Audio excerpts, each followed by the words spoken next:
Welcome to ચેતુસ kitchen.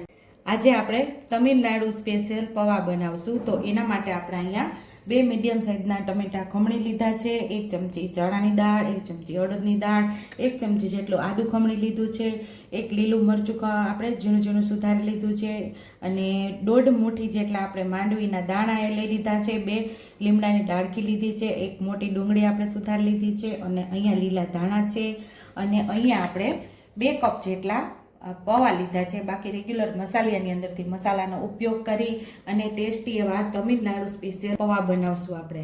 અને આપણે સરસ ધોઈ લેવાના છે।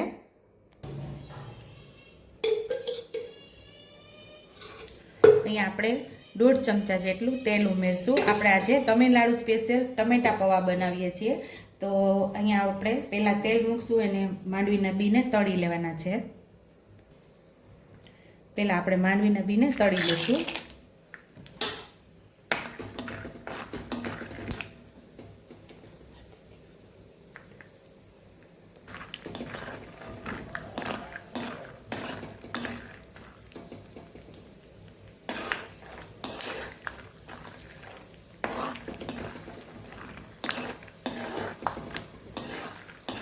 ટમેટા પૌવાની અંદર આપણે આ માંડવીના બીનો ક્રન્ચી સ્વાદ આવે છે, બહુ જ મસ્ત એવો લાગે છે।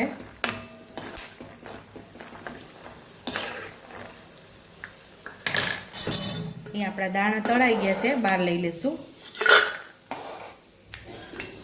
તો અહીંયા આપણે માંડવીના દાણા તળી અને થોડું તેલ વધારે લાગતું હતું એટલે મેં થોડું અડધા ચમચા જેટલું તેલ આપણે બહાર કાઢી લીધું છે, અને હવે ચણાની દાળને આપણે તળી લેશું।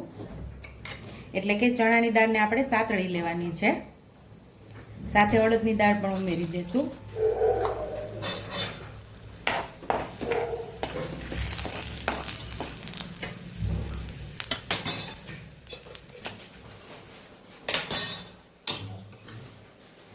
અડધી ચમચી જેટલી રાઈ ઉમેરશું, અડધી ચમચી જેટલું જીરું ઉમેરશું, થોડી હિંગ ઉમેરશું, ડુંગળી ઉમેરી દઈશું।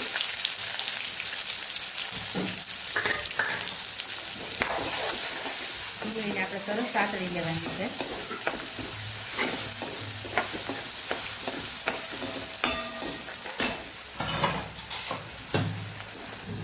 અહીંયા લીલું મરચું પણ ઉમેરી દઈશું, મીઠા લીમડાનું પાન ઉમેરી દઈશું,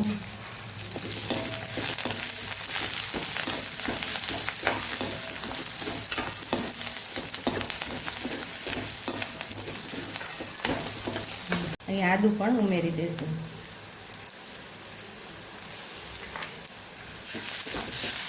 એ પણ સરસ સાતળી લેવાનું છે।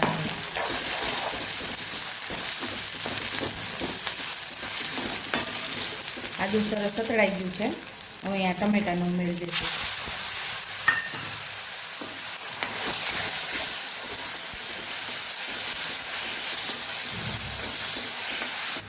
અહીંયા ટમેટાને ઉમેરી અને સરસ મિક્સ કરી દીધું છે। હવે આપણે બધા મસાલા કરી લઈશું।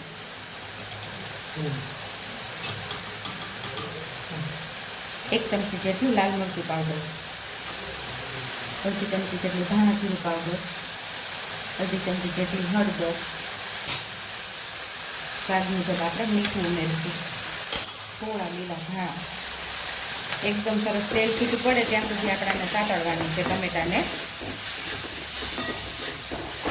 ટમેટા મસ્ત એવા અહીંયા આપણા ટમેટા મસ્ત એવા સતળાઈ ગયા છે, તેલ પણ સરસ છૂટું પડવા લાગ્યું છે। તો આ સ્ટેજ ઉપર આપણે પૌવાને અહીંયા ઉમેરી દઈશું। લીલા ધાણા ઉમેરી દઈશું, માંડવીના દાણા ઉમેરી દઈશું, બધું સરસ આપણે હવે મિક્સ કરી લઈશું।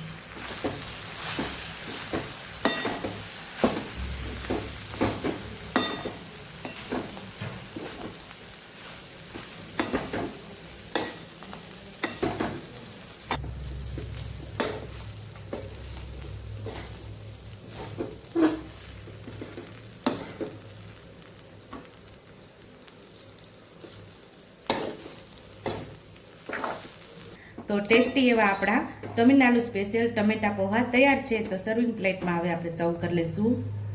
તો ટેસ્ટી એવા આપણા ટમેટા પૌવા અહીંયા તૈયાર છે। જો તમને મારી રેસીપી પસંદ આવી હોય તો મારી રેસીપીને લાઈક કરજો, શેર કરજો, સબસ્ક્રાઈબ કરજો, બેલ આઇકોનને દબાવતા ભૂલતા નહીં, અને કમેન્ટ બોક્સમાં કમેન્ટ કરજો કે મારી રેસીપી કેવી લાગી તો આવજો.